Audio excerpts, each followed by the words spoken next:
नमस्कार, स्वागत है आपका ईटी नाउ स्वदेश पर। मैं हूं आपके साथ पूजा त्रिपाठी और आप देख रहे हैं हमारी खास पेशकश टैक्स मंत्रा बजट स्पेशल। और आज इसका तीसरा भाग है। लगातार हम ये शो कर रहे हैं जिसमें कि हम बात कर रहे हैं कि इस बार के बजट में क्या कुछ घोषणा हो सकती है। इसके पहले दो भाग में हमने चर्चा की कि सैलरी क्लास महिलाओं के लिए, स्टार्टअप के लिए इस बजट में क्या आ सकता है। और इसके पहले वाले एपिसोड में हमने ये भी चर्चा की थी कि छोटे कारोबारियों के लिए इस बजट में क्या कुछ घोषणा निकलकर आ सकती है। अब आज हम चर्चा करेंगे कि शेयर बाजार और मार्केट पार्टिसिपेंट्स की क्या उम्मीद है इस बार के बजट से, क्योंकि शेयर बाजार में हम देख रहे हैं कि long term capital gain tax इसको हटाने की और इसमें कुछ राहत देने की पिछले काफ़ी समय से बातचीत चल रही है, क्योंकि हम देख रहे हैं कि शेयर बाजार में कोविड के बाद से जो निवेशकों की संख्या है उसमें तेज़ी से बढ़ोतरी हुई है और अब ये संख्या बढ़कर लगभग 10 करोड़ के पास पहुंच गई है। तो इसको देखते हुए मार्केट में जिस तरह से रिटेल पार्टिसिपेशन बढ़ रहा है, इसको देखते हुए हो सकता है, ये संभव है कि इस बार वित्त मंत्री शेयर बाजार में जो रिटेल निवेशक हैं, जो मार्केट पार्टिसिपेंट्स हैं, उनके लिए कुछ घोषणा हो सकती है। और 2004 में हमने देखा था कि तत्कालीन वित्त मंत्री पी चिदम्बरम ने एलटीसीजी को खत्म करके एसटीटी लाया था। उसके बाद वापस से 2018 में एलटीसीजी टैक्स लाया गया और तब से लेकर अभी तक उसमें कुछ राहत देने की मांग लगातार हो रही है और डिविडेंड पर भी लगातार कुछ टैक्स पे राहत देने की मांग हो रही है। तो इस बार क्या उम्मीदें हो सकती हैं, इस पर हम चर्चा करेंगे। इसके अलावा मार्केट पार्टिसिपेंट्स को टैक्स में किन बातों का ध्यान रखना चाहिए, इस पर भी आगे हम चर्चा करेंगे। और हमेशा की तरह इस पूरे सीरीज़ में सुनील गर्ग हमारे साथ जुड़े हैं, जाने माने टैक्स एक्सपर्ट, वो सीए हैं और वो हमारे साथ लगातार बने हुए हैं और हमारी मदद कर रहे हैं। और बजट में भी क्या कुछ उम्मीदें हो सकती हैं, इसका भी वो हमें उसके बारे में भी हम लगातार उनके साथ चर्चा कर रहे हैं। तो सुनील जी, हमेशा की तरह बहुत बहुत धन्यवाद आपका समय देने के लिए और इस खास पेशकश में हमारे साथ जुड़ने के लिए। तो जैसा कि हम बात कर रहे थे, अब अगर मार्केट पार्टिसिपेंट्स की बात होती है तो सबसे पहले बात आती है कैपिटल गेन टैक्स की। और सुनना है कि सरकार इस बार नियमों में कुछ बदलाव कर सकती है और ये चीज़ हम हमेशा एक्सपेक्ट करते हैं। आपको क्या लग रहा है कि क्या आप कुछ बदलाव हो सकते हैं इस बार? पूजा, आपकी बात सुनकर मुझे एक शेर याद आता है जिसमें कहा गया था, मर्ज बढ़ता ही गया जो जो की दवा।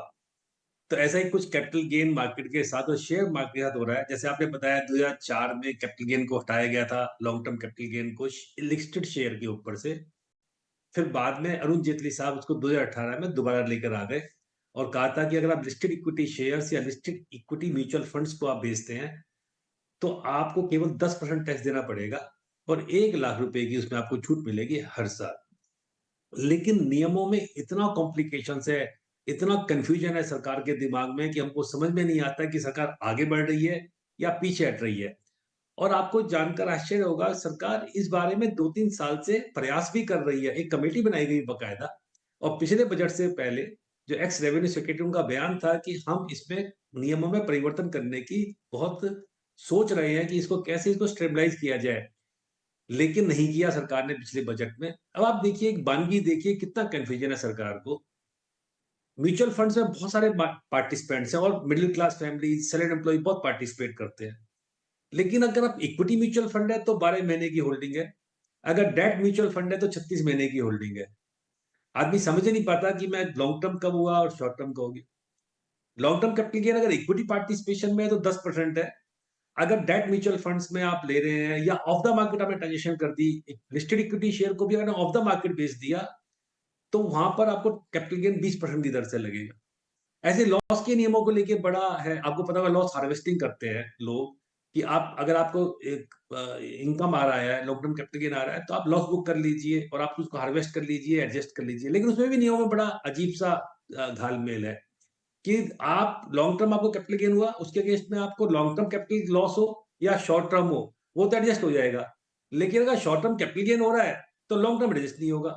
यानी इतना कंफ्यूजन सरकार ने पैदा कर रखा है, और जबकि पार्टिसिपेंट्स आम आदमी है, मिडिल क्लास फैमिलीज है। तो मुझे लगता है कि सरकार इसमें आमूल चूल परिवर्तन की सोच रही है, और जब ये घोषणा होगी तो आपको लगेगा पूरा मार्केट सिनेरियो चेंज कर दिया है सरकार। बिल्कुल। तो नियमों में परिवर्तन करने की ज़रूरत है, सरकार को गंभीरता से इस पे विचार करना चाहिए। और जैसा कि हम बात कर रहे हैं कि रिटेल पार्टिसिपेशन अब बढ़ता जा रहा है, तो उसको देखते हुए, सोचते हुए और हमने देखा कि 2023 में जिस तरीके से बाजार चला, लोगों को फायदा भी काफ़ी हुआ, तो होल्डिंग पीरियड में जो मिनिमम अमाउंट है उसमें भी कुछ परिवर्तन करने की अब ज़रूरत है। जो पुराने नियम है पिछले काफ़ी समय से चल रहे, तब से लेकर अब तक मार्केट के चाल में भी काफ़ी परिवर्तन हुआ है, उनके तरीकों में भी, ट्रेड करने के तरीकों में काफ़ी फ़र्क आया। तो बिल्कुल यहाँ पर LTCG नियमों पर गंभीरता से विचार करने की ज़रूरत है। दूसरा, सुनील जी, एक बार डिविडेंड पर भी आपकी राय लेना चाहेंगे, क्योंकि डिविडेंड पर डबल टैक्सेशन की जो समस्या है उससे रिटेल निवेशक हम देख रहे हैं काफ़ी परेशान है। क्योंकि दर्शकों की जानकारी के लिए बता दें कि सरकार ने DDT लाया था एक समय में, DDT को हटा दिया गया था 2020 में, लेकिन उसको आमदनी से जोड़ दिया गया, यानी कि डबल टैक्सेशन की समस्या, जो दिक्कतें थी वो ख़त्म नहीं हुई हैं, टैक्स लग ही रहा था। इसके बारे में सुनील जी थोड़ी आपसे जानकारी चाहेंगे कि ये DDT क्या था, और सरकार को इसके डिविडेंड पर जो टैक्स लग रहा है या इनडायरेक्टली जो टैक्स लग रहा है उसमें किस तरीके की राहत सरकार दे सकती है, या उनको सोचना चाहिए इस बारे में? देखिए, मैंने बताया जैसे कि पहले क्या था कि सरकार DDT चार्ज करती थी, कि कंपनी टैक्स दिया करती थी, डिविडेंड डिस्ट्रीब्यूशन टैक्स, और 20% वो टैक्स हुआ करता था। उसके बाद उनको लगा कि जो हायर टैक्स पेयर है, जिनको डिविडेंड ज्यादा मिलता है, या जो बड़े इन्वेस्टर्स हैं, उनका स्लैब तो 30% है और DDT केवल 20% है।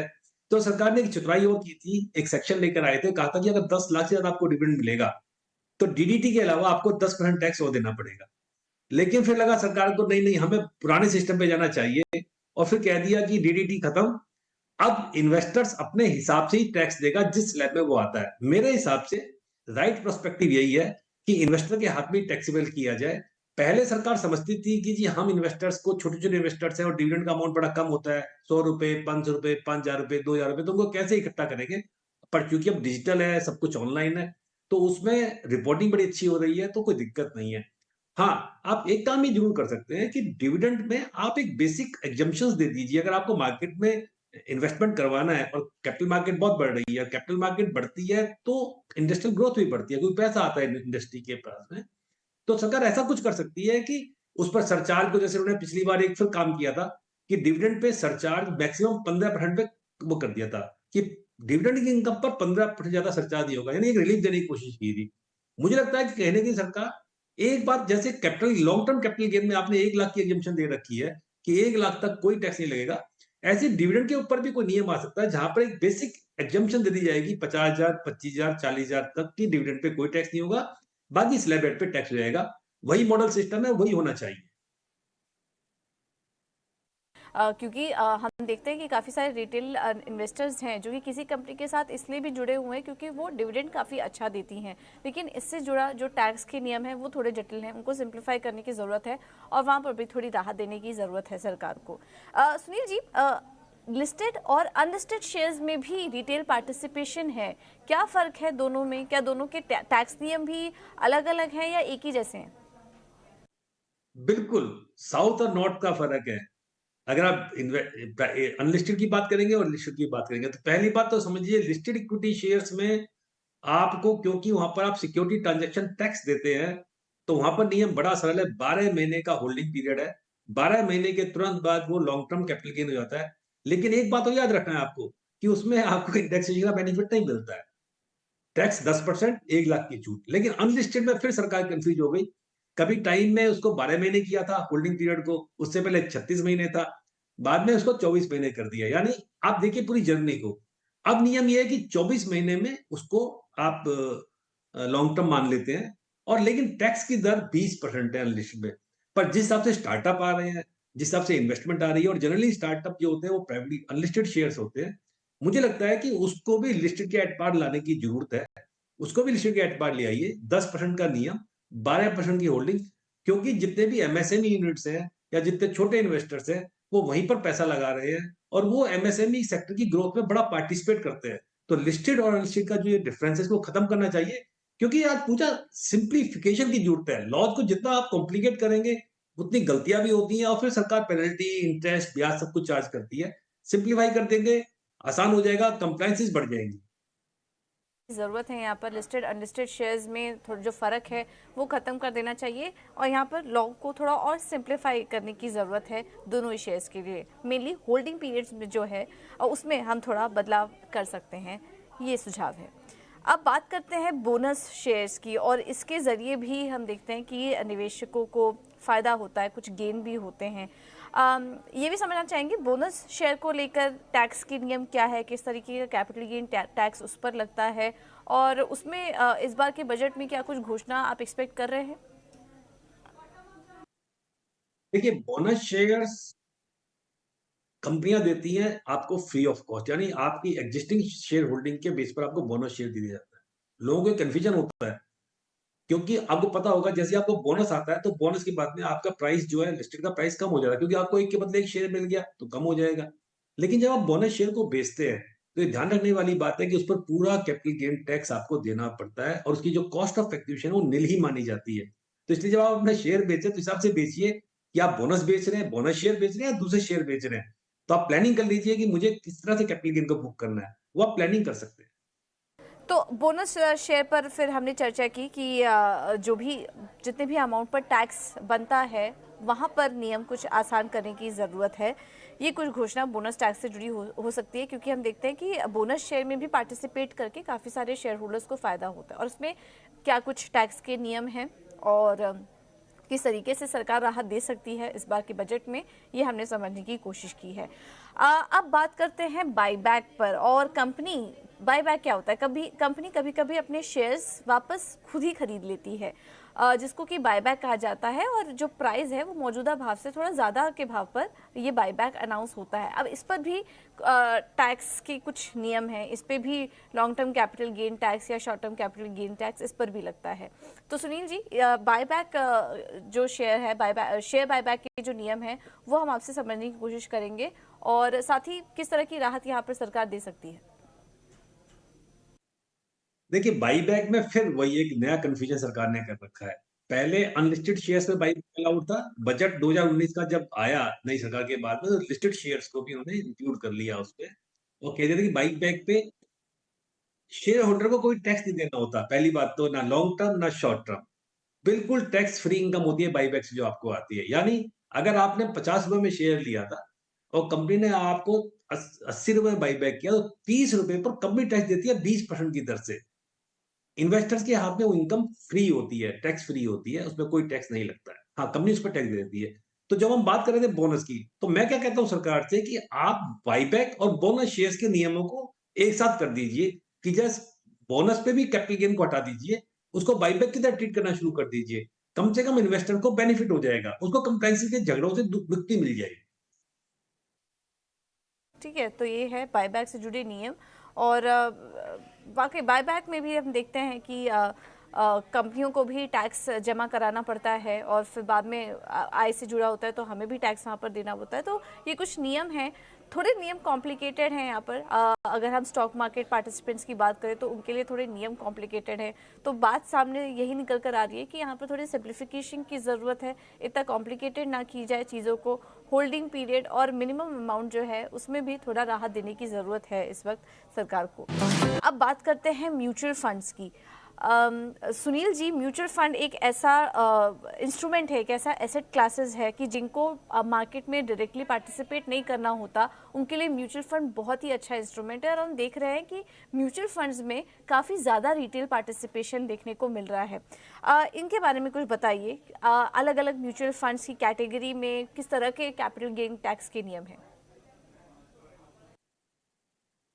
देखिए पूजा, म्यूचुअल फंड्स की मार्केट को रेगुलराइज करने की बहुत ज्यादा जरूरत है, क्योंकि बहुत पार्टिसिपेंट्स हैं और 50 लाख करोड़ से ज्यादा की मार्केट हो चुकी है म्यूचुअल फंड की।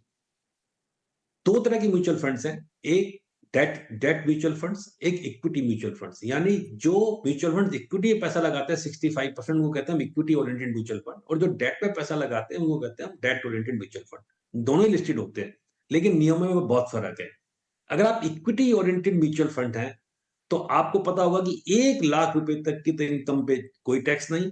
लॉन्ग टर्म होने पर 12 महीने में आपको होल्डिंग पीरियड हो जाएगा। 12 महीने जैसे होल्ड करेंगे लॉन्ग टर्म हो जाएगा। 1 लाख का टैक्स नहीं और बाकी पर 10% का टैक्स और कोई इंडेक्सेशन नहीं। लेकिन अगर वो डेट म्यूचुअल फंड है तो पहली बात याद रखिए कि 36 महीने में जाके वो लॉन्ग टर्म होता है। लोग गलती कर जाते हैं, वो म्यूचुअल फंड समझ के जल्दी बेच देते हैं और आप उसका बेनिफिट नहीं ले पाते हैं और टैक्स का रेट आपको लगेगा नॉर्मल अगर शॉर्ट टर्म है तो अच्छा, अगर लिस्टेड है तो शॉर्ट टर्म पर 15% टैक्स का रेट लगता है, अगर अनलिस्टेड है तो 30% लगता है, नेचुरल सी बात है। दूसरी बात, जो बड़ी महत्वपूर्ण बात है वो इनकम को लेकर है। अगर आप उसको डिविडेंड आता है आपको, तो डिविडेंड पूरा टैक्सेबल होता है जैसे हमने बताया। अगर आप स्विच करते हैं म्यूचुअल फंड को, तो बहुत लोग गलती कर जाते हैं। अगर स्विचिंग है तो वो ट्रांसफर माना जाता है, उस पर भी आपको कैपिटल गेन टैक्स देना पड़ता है। इसलिए आप जब भी ये डिसीजन लें, ये सोच समझ कर लें। और मुझे ऐसा लगता है कि सरकार शायद इस म्यूचुअल फंड की इंडस्ट्री को रेगुलेट करने के लिए नियमों का सरलीकरण कर सकती है और इस पर जरूरत भी है इसको सरलीकरण करने की। सुनील जी, इसी से फॉलोअप क्वेश्चन और होगा। अगर म्यूचुअल फंड में हम निवेश करना चाहते हैं तो लोगों के दिमाग में सबसे पॉपुलर इंस्ट्रूमेंट जो है जिसका कि डिडक्शन मिलता है एटीसी में, वो है ईएलएसएस, जिसके थ्रू लोग इन्वेस्ट करते हैं, उसका फ़ायदा लेते हैं इक्विटी में। और यहाँ पर ईएलएसएस के थ्रू मार्केट में म्यूचुअल फंड्स में निवेश करने की कोशिश करते हैं। क्या आपको लगता है इस बार के बजट में एटीसी या फिर ईएलएसएस के थ्रू कुछ अनाउंसमेंट होना चाहिए, क्योंकि एटीसी हम देख रहे हैं काफ़ी ज़्यादा क्लटर हो चुका है। क्या इसमें कुछ बदलाव करने की ज़रूरत है या फिर ईएलएसएस के लिमिट को और ज़्यादा बढ़ाने की ज़रूरत है? कुछ किसी तरह की बात हो रही है, क्योंकि आप भी काफ़ी सारे सुझाव सरकार तक पहुंचाते हैं। इससे रिलेटेड क्या कुछ बात हो रही है? देखिए, मुझे लगता है कि सरकार नए टैक्स रिजीम को बहुत ज़्यादा अट्रैक्टिव करना चाहती है और पिछली बार इसीलिए उन्होंने 2 लाख की एक लिमिट डिडक्शन दे दी कि अगर ओल्ड रिजीम में तो 5 लाख तक कोई टैक्स नहीं, अगर नए रिजीम में तो 7 लाख तक टैक्स नहीं। उसका मतलब ये था कि एटीसी की जो 1.5 लाख की छूट है और 50,000 की जो एनपीएस की छूट है, उसको लेके सरकार सोच रही थी कि हम कोई ना कोई उनको बेनिफिट दें नए रिजीम में। मुझे ईएलएसएस में नहीं, पर मुझे एनपीएस के रिजीम में चेंज होता नज़र आ रहा है इस बार, पूजा। और बहुत बड़ी डिमांड है और ये पॉलिटिकल इश्यू बन चुका है, ओपीएस ओल्ड पेंशन स्कीम और न्यू पेंशन स्कीम को। और इसमें बड़ी एनोमलीज है, बड़ी इरेगुलरिटीज भी है। देखिए, अगर आप एक प्राइवेट एम्प्लॉयर है तो 10% आप एम्प्लॉयर कंट्रीब्यूशन कर सकता है एनपीएस में, और आपको पता होगा कि 10% इनकम छूट होती है, टैक्स से फ्री होती है। लेकिन अगर आप सेंट्रल गवर्नमेंट एम्प्लॉई है या स्टेट गवर्नमेंट एम्प्लॉई है, तो वहां पे एम्प्लॉयर 14% उसको कंट्रीब्यूट कर सकता है, 14%, यानी 4% का फर्क है। आपको पता होगा कि जो प्रोविडेंट फंड की स्कीम थी उसमें 12% कंट्रीब्यूशन एम्प्लॉयर का अलाउड था।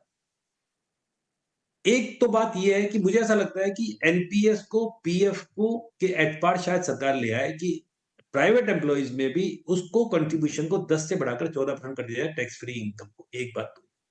दूसरा, क्योंकि सरकार पर बड़ा दबाव है कि ओल्ड पेंशन स्कीम बंद हो गई है, इसमें कोई फिक्स रिटर्न्स नहीं है, तो शायद ऐसा लग सकता है कि एनपीएस में कुछ एन्युटी पोर्शन को फिक्स किया जाए और कुछ इनकम को जो एन्युटी के बाद आती है, हो सकता है सीनियर सिटीजन्स के लिए, 75 के बाद के लोगों के लिए, उसको टैक्स में कोई राहत दी जाए कि अगर आपको एनपीएस से कोई इनकम आ रही है तो हम उसको टैक्स एग्जेम्प्ट कर देंगे ताकि आपके रिटर्न्स ठीक हो जाएं और कहीं ना कहीं एक फिक्स रिटर्न की तरफ सरकार बढ़ सकती है। तो ईएलएस क्योंकि उसी का पार्ट है, एनपीएस में लोग माध्यम से पैसा लगाते हैं और आपको पता होगा ईएलएस में 3 साल का लॉक इन है। तो मुझे लगता नहीं कि ईएलएस की तो स्पेशल नियम आएगा, पर इसको कंबाइन कर दिया जाएगा और कंबाइन करने के बाद में हो सकता है जैसे पहले 2 लाख की छूट दी थी यानी 7 लाख किया था, उसको बढ़ाकर 9 लाख कर दे कि आपको मेडिक्लेम भी इसमें इंक्लूड कर लिया हमने, या लॉक इन पीरियड वाली स्कीम भी इसमें इंक्लूड कर ली है। तो एनपीएस में इस बजट में काफी उम्मीदें हैं जहां पर सरकार कोई ना कोई परिवर्तन जरूर करे। बिल्कुल, तो एनपीएस से जुड़े बदलाव, एनपीएस को तो खैर ज़रूर करना चाहिए क्योंकि काफ़ी इंपॉर्टेंट इंस्ट्रूमेंट है। रिटायरमेंट प्लानिंग से जुड़ा काफ़ी अच्छा इंस्ट्रूमेंट है सरकार की तरफ से जो जिसकी घोषणा हुई है, तो इसको लेकर कुछ राहत, कुछ अट्रैक्टिव यहाँ पर आकर्षक बनाने की ज़रूरत है एनपीएस को। अब आते हैं डेरिवेटिव मार्केट पर। और सुनील जी, हमने देखा स्पेशली कोविड के बाद से रिटेल पार्टिसिपेशन का इंटरेस्ट इस तरफ भी बढ़ा। काफ़ी सारे लोग अब एफएनओ के माध्यम से भी ट्रेड करते हैं। ट्रेडिंग तो उन्होंने शुरू कर दी, मार्केट भी थोड़ा समझ लिया, लेकिन इसके ऊपर टैक्स के नियम क्या है ये भी थोड़ा समझने की यहाँ पर ज़रूरत है, क्योंकि लोगों को नहीं पता होगा कि कितने वैल्यू पर कितना टैक्स उनको देना पड़ सकता है। तो इसके बारे में कुछ हमारे दर्शकों को बताइए। क्या एफएनओ के प्रॉफिट में अगर बात की जाए तो क्या उस पर भी कुछ कैपिटल गेन टैक्स लगता है या फिर कोई और तरीके का टैक्स उस पर लगता है? पूजा, इस पर कोई कैपिटल गेन टैक्स नहीं लगता। तो आप सोचेंगे कि ऐसा कैसा सरकार, तो सरकार ऐसा नहीं कोई टैक्स से फ्री करती है, पर आपको जानकर आश्चर्य होगा कि फ्यूचर ऑप्शन हमेशा बिजनेस इनकम मानी जाती है। बिजनेस इनकम या बिजनेस लॉस माना जाता है, उसकी स्पेशल ट्रीटमेंट है। लोग गलती करते हैं, लोग उसको कैपिटल गेन की तरह ट्रीट करते हैं, ऐसा नहीं है। अगर आप डेरिवेटिव से इनकम कमा रहे हैं तो उसको बिजनेस इनकम में ही आपको ट्रीट करना पड़ेगा। एक बात तो ये, और दूसरी बात जो सबसे बड़ा फर्क पड़ता है, अगर आप फ्यूचर ऑप्शन में डील कर रहे हैं तो आपका जो रिटर्न का फॉर्म है आईटीआर, वो बदल जाता है। अगर आप खाली कैपिटल गेन में डील कर रहे हैं, यानी इक्विटी मार्केट में या म्यूचुअल फंड में कर रहे हैं, तो आपको आईटीआर 1 नहीं भर सकते, आपको पता होगा आईटीआर 2 भरना पड़ता है मैंडेटरीली। लेकिन अगर फ्यूचर ऑप्शन में जरा भी डील करते हैं तो फिर आपको आईटीआर 3 फॉर्म भरना पड़ता है। तीसरी बात, अगर आपकी 10 करोड़ से ज्यादा ट्रांजेक्शन हो गई हैं तो आपको टैक्स ऑडिट करवाना पड़ता है बकायदा, एक चार्टर्ड अकाउंटेंट से आपको रिपोर्ट देनी पड़ती है। हाँ, फायदा ये है, अगर आपकी बिजनेस इनकम है, आपको अब लॉस है तो आपका लॉस कैरी फॉरवर्ड होगा, और नॉर्मल लॉस कैरी फॉरवर्ड होगा जैसे 8 साल के लिए होता है।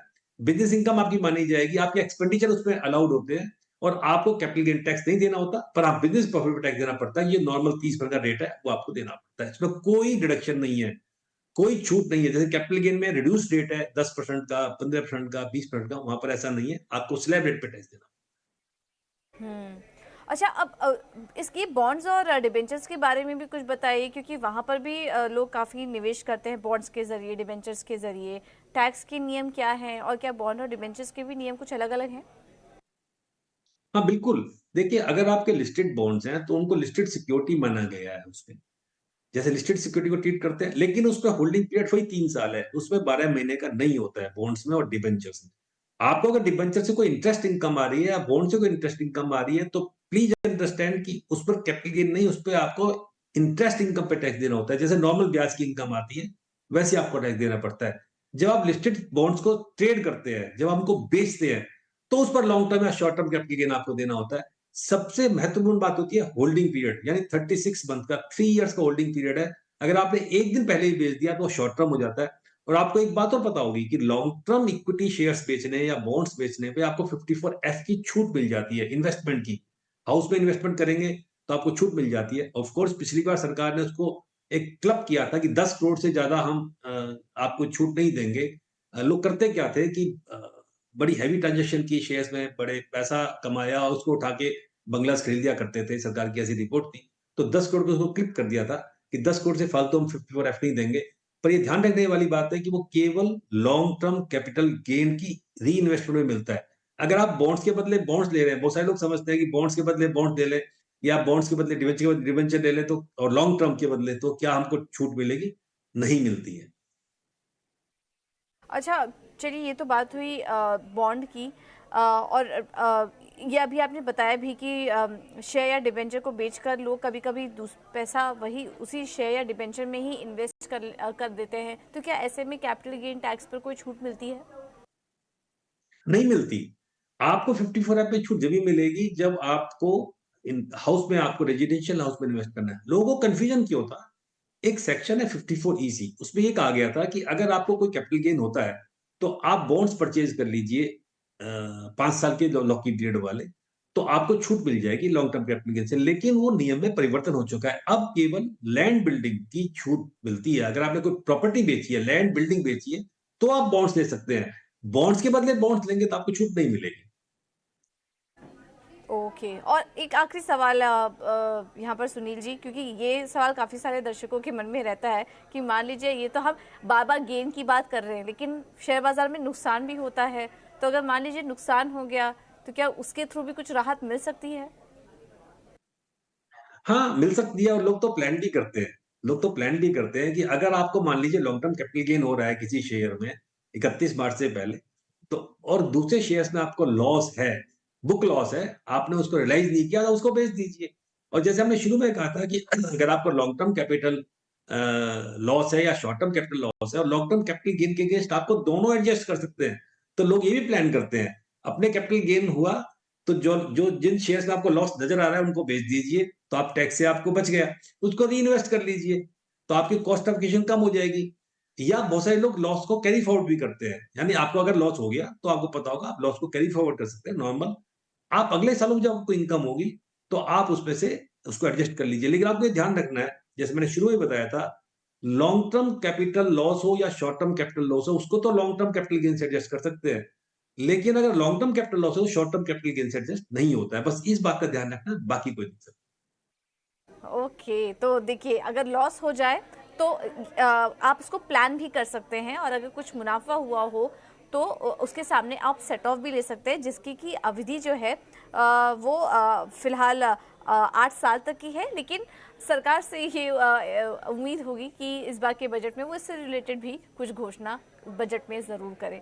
चलिए, इसी नोट के साथ आज हमने समझने की कोशिश की कि शेयर बाजार में टैक्स के नियम क्या है। अगर आप एफएनओ, म्यूचुअल फंड्स या फिर बॉन्ड्स में अगर आप निवेश कर रहे हैं तो फिर किस तरह के टैक्स के नियम हैं, और इस बार के बजट में क्या कुछ घोषणा हो सकती है या होनी चाहिए, इस पर भी हमने चर्चा की। तो चलिए, अब इंतज़ार रहेगा 1 तारीख को जो बजट आ रहा है उस पर, और देखना होगा कि टैक्स से जुड़ी क्या घोषणा हो सकती है, क्योंकि इस पर आम आदमी की नज़र टिकी हुई है। आम आदमी चाह रहा है कि टैक्स से जुड़ी उसको राहत ज़रूर मिले। तो देखना होगा कि इस बार के बजट में वित्त मंत्री क्या कुछ घोषणा करती हैं। चलिए, इसी नोट के साथ मुझे दीजिए इजाज़त। सुनील जी, बहुत बहुत धन्यवाद आपका। इस पूरे सीरीज़ में आपसे काफ़ी कुछ पता चला, काफ़ी कुछ काम की बातें पता चली, टैक्स सेविंग टिप्स पता चली, और इस बार भी हम उम्मीद करते हैं कि जो भी आपने सुझाव दिए वित्त मंत्री उसको सुने और इस बार के बजट में उसकी घोषणा हो।